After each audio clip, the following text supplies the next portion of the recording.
Assalamualaikum warahmatullahi wabarakatuh. Bersyukur kepada Allah, salawat kepada Nabi dengan mengucapkan Allahumma sholli ala sayyidina Muhammad wa ala ali sayyidina Muhammad. Baik, pada kesempatan yang berbahagia ini, kami dari kelompok 6 yang beranggotakan saya Febrian Maudoni, yang kedua Wastuti Rilanti, yang ketiga Romi Juanda. Baik, untuk kesempatan kali ini kami ingin membahas mengenai bab 6, kerangka konseptual untuk akuntansi dan pelaporan keuangan. Pernyataan mengenai tujuan dari laporan keuangan telah diakui sebagai suatu hal yang mendesak, didesainkan dengan logika dan akal sehat. Sebagai contohnya, pada tahun 1960, Devine mengemukakan pendapatnya bahwa urutan pertama dari pembuatan sebuah sistem teoritis bagi sebuah fungsi pelayanan adalah menetapkan tujuan dan sasaran yang dari fungsi tersebut. 6.2 Menuju ke arah perumusan tujuan laporan keuangan. 6.2.1 Tujuan laporan keuangan menurut APB Statement nomor 4. Accounting Research Division dari Accounting Principles Board dibentuk untuk memotivasi dilakukan riset mengenai dalil-dalil prinsip dasar akuntansi. Adapun tujuannya yaitu diantaranya yang pertama, tujuan khusus dari laporan keuangan adalah menyajikan secara wajar dan sesuai dengan prinsip-prinsip akuntansi yang berlaku umum, posisi keuangan, hasil operasi, dan perubahan-perubahan lainnya dalam posisi keuangan. Yang kedua itu mengenai tujuan umum dari laporan keuangan. Yang ketiga, tujuan kualitatif dari akuntansi keuangan, yang mana tujuan-tujuan yang dinyatakan oleh APB Statement sepertinya memberikan dasar pemikiran bagi bentuk dan isi dari laporan keuangan konvensional. Pernyataan tersebut bahkan mengenai bahwa tujuan-tujuan tertentu dinyatakan atas dasar prinsip-prinsip akuntansi yang berlaku umum pada saat laporan keuangan tersebut dibuat. 6.2.1 Laporan keuangan 6.2 Laporan kelompok studi mengenai tujuan laporan keuangan. Tujuan laporan keuangan dinyatakan dalam laporan Trueblood. Meskipun kedua belas tujuan dalam laporan kelompok studi yang memiliki kesetaraan yang lalu, termasuk dapat dibahas untuk menentukan struktur yang disusun oleh tujuan-tujuan. Adapun 12 tujuan diantaranya yaitu yang pertama, tujuan dasar dari laporan keuangan untuk memberikan informasi yang menjadi dasar dari keputusan ekonomi. Tujuan yang nomor 2 sepertinya mengacu kepada pembaca utama dari laporan keuangan. Tujuan nomor 3 menunjukkan dua pengguna penting, investor dan kreditor. Tujuan nomor 4. Tujuan nomor 4, laporan keuangan diberikan kepada pengguna perusahaan, digunakan untuk mengevaluasi kinerja perusahaan. Yang kelima, tujuan dari laporan keuangan adalah untuk memasok informasi yang berguna dalam menilai kemampuan manajemen dalam menggunakan sumber daya perusahaan secara efektif guna mencapai sasaran utama perusahaan. Yang keenam, untuk memberikan informasi faktual dan interpretatif mengenai transaksi dan peristiwa lainnya yang berguna dalam peramalan. Yang ketujuh, untuk memberikan laporan posisi keuangan berguna dalam peramalan, membandingkan dan pengevaluasian kekuatan menghasilkan perusahaan. Yang ke-8, tujuannya adalah untuk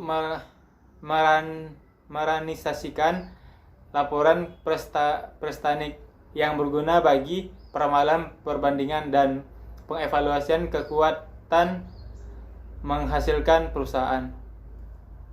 Yang ke-9 itu ialah tujuannya untuk menerima laporan aktivitas keuangan yang berguna bagi peramalan, perbandingan, dan pengevaluasian kekuatan menghasilkan perusahaan. Yang ke-10, untuk peramalan keuangan hendaknya diberikan kepada mereka akan meningkatkan dilaksanakan selama periode yang diduga memiliki konsekuensi khas, keandalan dari prediksi-prediksi pengguna. Yang ke-11 itu tujuan laporan keuangan bagi organisasi pemerintah dan nirlaba adalah untuk memajukan informasi yang berguna bagi evaluasi efektivitas dari segi manajemen, pengukuran dan kinerja hendaknya dinyatakan sesuai dengan sasaran organisasi nirlaba. Yang terakhir yang 12, menambahkan dimensi sosioekonomi ke dalam ruang lingkup akuntansi keuangan. Tujuan ini mengakui adanya kemungkinan interaksi antara sasaran pribadi dapat saja terjadi interaksi timbal balik atau langsung ketika perusahaan mendapatkan keuntungan sosial seperti perlindungan kebakaran dan bantuan polisi. Mungkin itu saja dari saya, akan dilanjutkan oleh Saudari Tuti.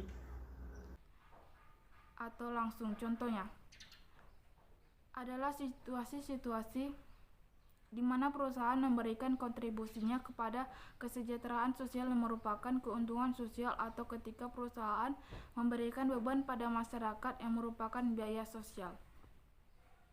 Tujuan nomor 12 tampaknya meminta alanorkannya baik pengorbanan maupun keuntungan diterima oleh perusahaan dan merupakan buil dari interaksi yang bersifat langsung dan bertimbal balik ataupun yang bersifat tidak langsung, non timbal balik.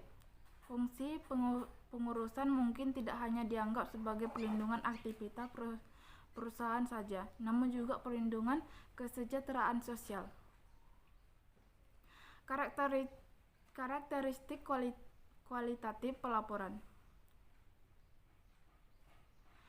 Untuk memenuhi kebutuhan-kebutuhan pengguna, informasi yang disajikan dalam laporan keuangan harus memiliki karakteristik tertentu, atau laporan Trubol menyebutkan 7 karakteristik kualitatif dari pelaporan. Pertama, relevansi dan materialitas.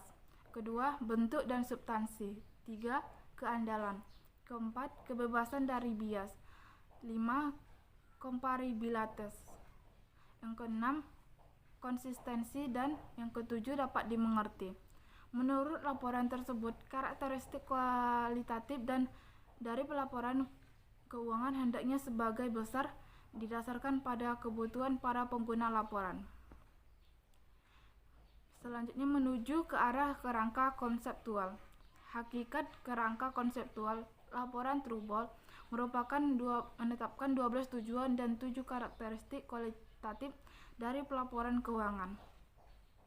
Dewan juga telah mengakui adanya penurunan kredibilitas dari pelaporan keuangan di beberapa tahun belakangan dan memberikan kritiknya atas terjadinya situasi-situasi berikut ini.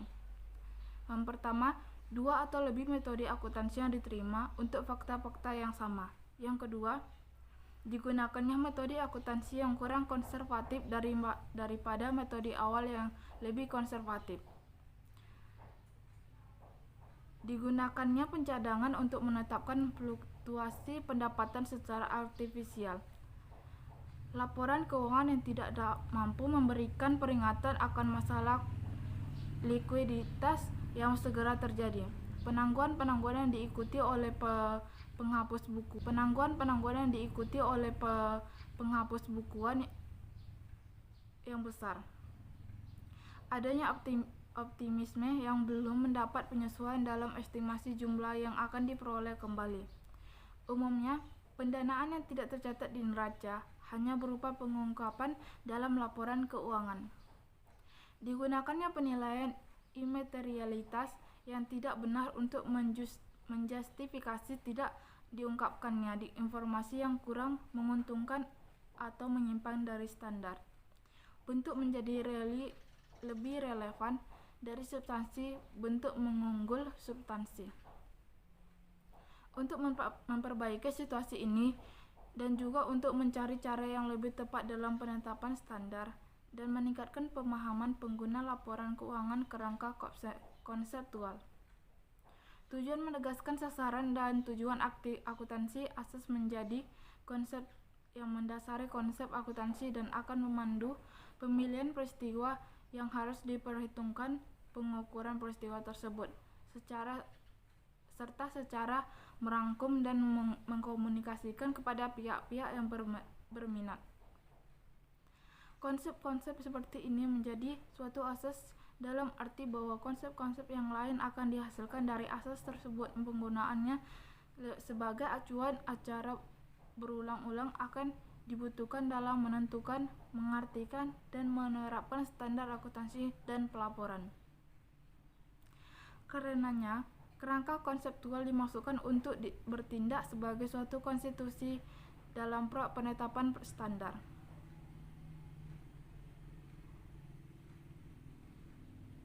Bahkan PASB telah menunjukkan 4 keuntungan spesifik yang dapat diperoleh dari kerangka konseptual.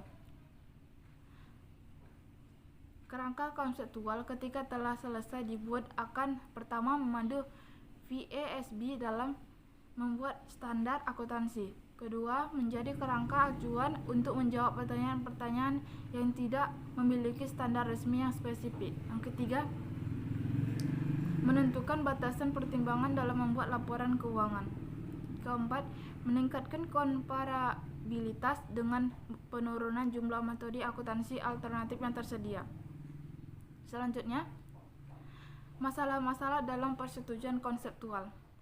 Sebelum memulai usaha yang efektif dalam persetujuan konseptual, PASB telah berusaha untuk memperbaiki masalah tersedia. Selanjutnya, masalah-masalah dalam persetujuan konseptual. Sebelum memulai usaha yang efektif dalam persetujuan konseptual, PASB telah berusaha untuk memperbaiki masalah-masalah konseptual yang terkait dengan penetapan standar. Ada 9 masalah yang disajikan untuk mendiskusikan dan diselesaikan. Masalah 1. Pandangan mengenai laba atau penghasilan mana yang harus digunakan. Ada 3 pandangan berbeda yang diidentifikasikan dalam perolehan laba atau pendapatan. Yang pertama, pandangan aktiva atau kewajiban. Yang kedua, pandangan pendapatan atau beban. Yang ketiga, pandangan non-artikulasi. Untuk kedua pandangan aktiva, kewajiban, dan pandangan beban, laporan penghasilan berartikulasi dengan laporan posisi keuangan. Dalam arti kata, kedua laporan tersebut merupakan bagian dari proses pengukuran yang sama. Selisih antara pendapatan dan beban juga ekuivalen terhadap kenaikan modal bersih. Penandingan merupakan proses pengukuran fundamental dalam akuntansi terdiri atas 2 langkah. Yang pertama, pengakuan pendapatan atau waktu pengakuan mulai prinsip realisasi. Yang kedua, pengakuan beban dengan 3 kemungkinan cara. Tiga cara itu yaitu: yang pertama, mengalokasikan penyebab dan dampaknya seperti harga pokok penjualan. Yang kedua, alokasi yang sistematis dan rasional seperti depresiasi atau penyusutan. Yang ketiga, pengakuan langsung seperti biaya penjualan dan administrasi.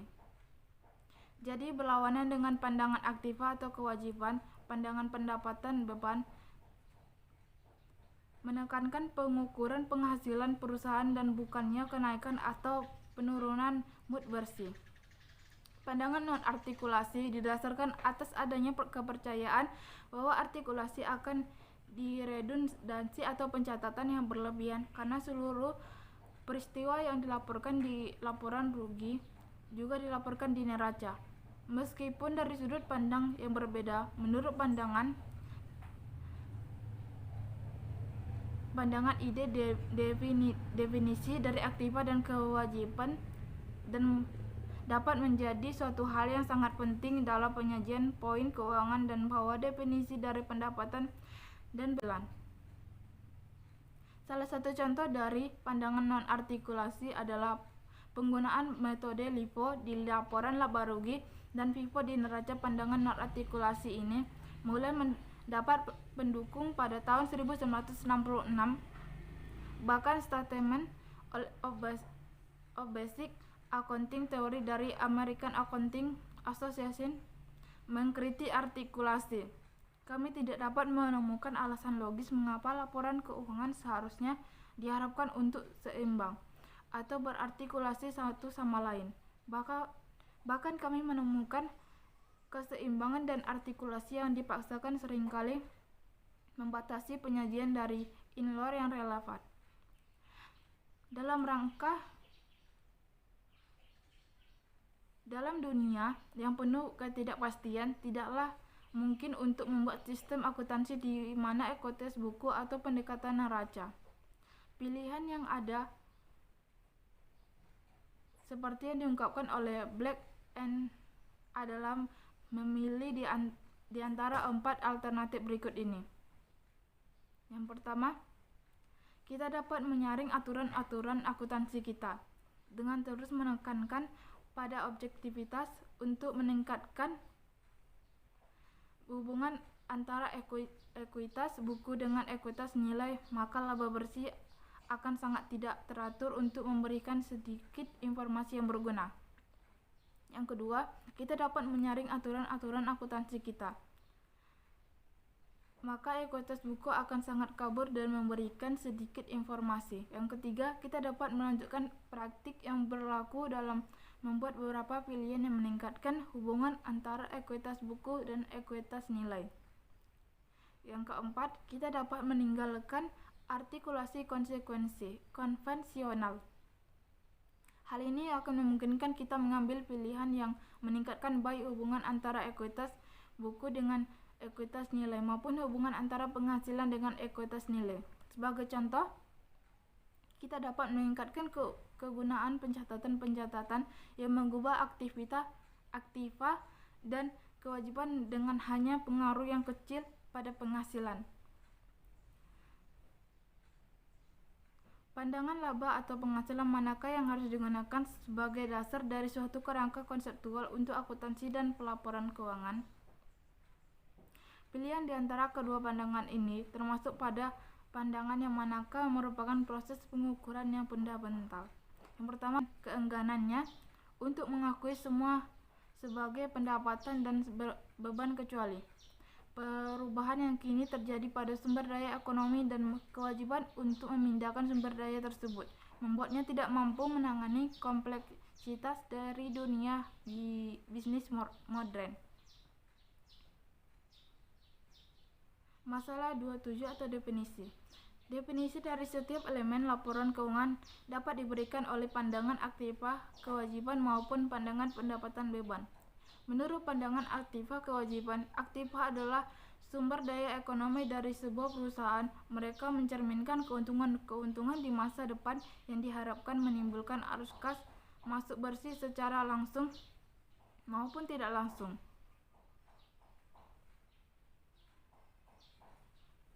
Sebagai alternatif, kita dapat mengeluarkan definisi sumber daya ekonomi dari aktiva yang tidak memiliki karakteristik dapat dipertukarkan atau dapat diputuskan. Sumber daya ekonomi masalah 27 dapat definisi perusahaan itu sendiri adalah yang pertama, sumber daya produktif perusahaan, hak kontraktual untuk sumber daya produktif, yang ketiga, produk, yang keempat, uang, yang kelima, klaim untuk menerima uang, yang keenam, kepemilikan saham di perusahaan lain.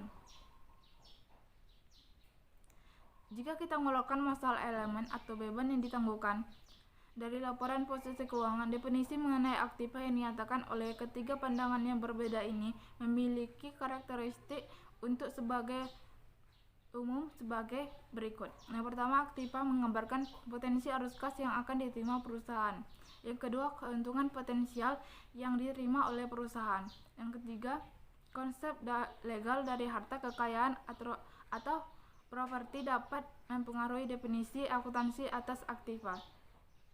Yang keempat, cara aktiva tersebut diperoleh dapat menjadi bagian dari definisi. Yang kelima, dapat dipertukarkan mungkin menjadi karakteristik aktiva yang penting. Definisi seperti itu hendaknya memperhitungkan karakteristik berikut ini. Yang pertama, aktiva hanya mencerminkan sumber daya ekonomi dan tidak termasuk beban yang ditangguhkan. Yang kedua, aktiva mencerminkan potensi arus kas bagi perusahaan.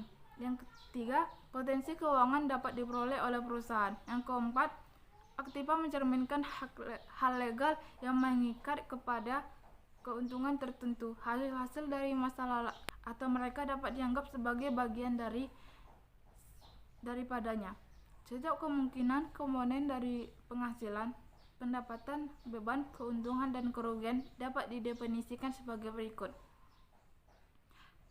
Pandangan dan beban. Menurut pandangan aktiva, kewajiban pendapatan yang mencakup keuntungan dan kerugian didefinisikan sebagai peningkatan aktiva atau penurunan kewajiban yang tidak mempengaruhi modal. Begitu pula beban yang mencakup keuntungan dan kerugian didefinisikan sebagai penurunan aktiva atau peningkatan kewajiban yang timbul dari penggunaan sumber daya ekonomi dan jasa selama suatu periode tertentu. Menurut pandangan pendapatan beban, pendapatan yang mencakup keuntungan dan kerugian timbul dari penjualan barang dan jasa serta meliputi keuntungan dari penjualan dan pertukaran aktiva selain dari persediaan bunga dan dividen yang diperoleh dari investasi, peningkatan lain dari ekuitas pemilik selama satu periode di luar kontribusi dan penyesuaian modal. 2. Keuntungan dan kerugian. Menurut pandangan aktiva kewajiban, keuntungan didefinisikan sebagai meningkatnya aktiva bersih di luar peningkatan dari pendapatan atau perubahan modal. Begitu pula kerugian didefinisikan sebagai penurunan dari aktiva bersih di luar penurunan dan beban atau perubahan modal. Jadi, keuntungan dan kerugian merupakan bagian dari penghasilan yang tidak dijelaskan oleh pendapatan dan beban. Menurut pandangan pendapatan dan atau beban, keuntungan didefinisikan sebagai kelebihan penerimaan di atas harga perolehan dari atas yang dijual atau sebagai hadiah dan keuntungan lain yang diperoleh tanpa harus mengeluarkan biaya atau pengorbanan. Menurut pandangan pendapatan atau beban, keuntungan didefinisikan sebagai kelebihan penerimaan di atas harga perolehan dari aktiva yang dijual atau sebagai hadiah dan keuntungan lain yang diperoleh tanpa harus mengeluarkan biaya atau pengorbanan. Demikian pula kerugian didefinisikan sebagai kelebihan di atas penerimaan yang berhubungan jika ada dari seluruh atau sebagian dari harga perolehan aktiva yang dijual, dibuang atau hancur sebagian maupun seluruhnya oleh kecelakaan ataupun dihapuskan, atau sebagai biaya yang dikeluarkan tanpa menghasilkan pendapatan. Jadi menurut pandangan lain dari laporan keuangan. 3. Hubungan antara penghasilan dan komponen-komponennya. Terhadap 3 hubungan utama antara laba dan komponen-komponennya. A. Laba sama dengan pendapatan dikurang beban ditambah keuntungan dikurang kerugian. B. Laba sama dengan pendapatan dikurang beban. C. Laba sama dengan pendapatan atau termasuk keuntungan dikurang beban atau termasuk kerugian. Dalam hubungan yang pertama, setiap komponen dipisahkan dan merupakan hal yang penting dalam definisi laba. Sumber penghasilan yang berbeda dibedakan sehingga memberikan fleksibilitas yang lebih besar dalam pengklasifikasian dan analisis kinerja perusahaan. Dalam hubungan yang kedua, keuntungan dan kerugian dipisahkan dan bukan merupakan yang penting dalam pendefinisian penghasilan. Semua kenaikan dan penurunan diperlakukan serupa entah sebagai pendapatan atau beban. Definisi seperti ini tidak cocok bagi semua perusahaan dan kerugian diperoleh dari transfer non timbal balik, hadiah, kecelakaan, dan keuntungan dan kerugian dari penahanan. Di hubungan yang ketiga, meskipun keuntungan dan kerugian adalah konsep yang terpisah, mereka merupakan bagian dari pendapatan dan beban. Definisi seperti ini memiliki keunggulan yang sama seperti hubungan pertama dan menghindari kerugian dari hubungan yang kedua. Akan tetapi, definisi dari pendapatan dan beban harus menggabungkan hal-hal yang berbeda dan keuntungan dan kerugian diperoleh dari transfer non timbal balik, hadiah, kecelakaan, dan keuntungan dan kerugian dari penahanan. Mungkin membutuhkan suatu identifikasi secara lengkap dan daftar semua hal yang membentuk pendapatan, beban, keuntungan, dan kerugian. Hubungan yang pertama sepertinya menyajikan hubungan yang paling sedikit memiliki kerugian. Menurut pandangan aktiva atau kewajiban maupun pandangan pendapatan atau beban, hubungan pertama memungkinkan dilakukannya identifikasi dan pengungkapan dari ketiga jenis keuntungan dan kerugian dari pertukaran, keuntungan dan kerugian penahanan, dan keuntungan dan kerugian dari transfer non timbal balik, hadiah, dan kecelakaan. Baiklah selanjutnya akan dibacakan oleh Romi Juanda. Baiklah, saya akan melanjutkan. Yang keempat, akuntansi aktual. Elemen-elemen dari laporan keuangan telah diperhitungkan dan dimasukkan dalam laporan keuangan melalui penggunaan prosedur akuntansi aktual. Akuntansi atau didasarkan atas konsep-konsep aktual, tangguhan, alokasi, amortisasi, realisasi, dan pengakuan pas. Memilih definisi-definisi berikut ini. Untuk konsep-konsep tersebut, aktual adalah proses akuntansi yang mengakui peristiwa yang terjadi non-kas pada saat mereka terjadi, atau secara lebih spesifik lagi, aktual adalah pengakuan pendapatan dan peningkatan aktiva yang berkaitan dengan pengakuan beban dan peningkatan kewajiban yang berkaitan dalam jumlah tertentu yang diharapkan diterima atau dibayarkan, biasanya dalam bentuk kas di masa depan. Penangguhan adalah proses akuntansi mengakui penerimaan kas saat ini sebagai kewajiban mengakui pembayaran kas saat ini, atau terjadinya kewajiban saat ini sebagai aktiva dengan harapan akan terjadinya dampak di masa depan pada pendapatan dan beban.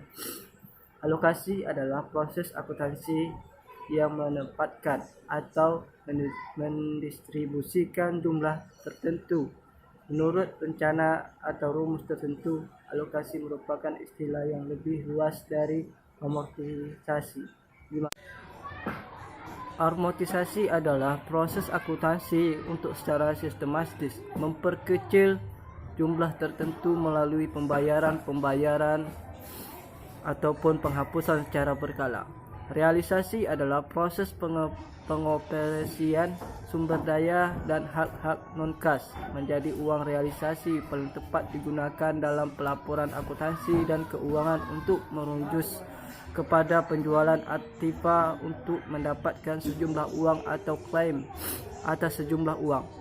Karenanya, istilah yang berhubungan dengan realisasi yaitu terjadi, realized, dan belum terjadi, realized.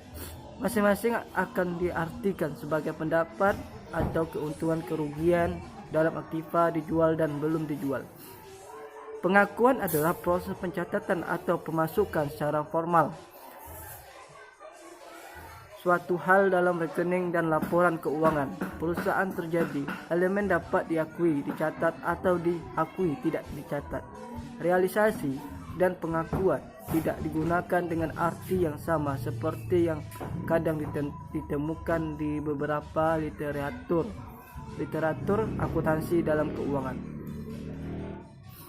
Masalah 8 konsep pemeliharaan modal atau pengembalian biaya yang harus digunakan.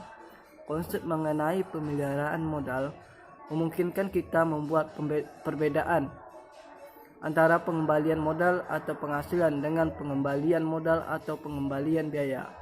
Terdapat 2 konsep pemeliharaan modal, konsep modal keuangan dan konsep modal fisik. Kedua konsep tersebut menggunakan pengukuran dalam satuan uang atau satuan daya beli umumnya yang sama, yang mengakibatkan munculnya 4 kemungkinan konsep pemeliharaan modal. Yang pertama, modal keuangan yang diukur dalam satuan uang. Modal kedua, yang diukur menurut unit daya beli umum yang sama. Modal ketiga, modal fisik yang diukur menurut unit uang. Modal keempat, modal fisik yang diukur menurut unit daya beli umum yang sama. Perhatian yang dihadapi oleh penyusunan standar. Laporan staf dimulai dengan sebuah pemeriksaan atas beberapa masalah yang harus dihadapi oleh para penyusun standar. 1.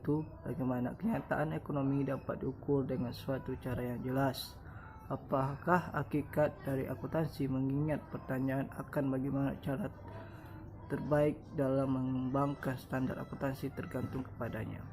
Bagaimana biaya dan manfaat dan dapat diestimasi dalam menentukan langkah yang harus diambil di area penetapan standar, dan banyak lagi permasalahan yang dihadapi oleh penyusunan standar.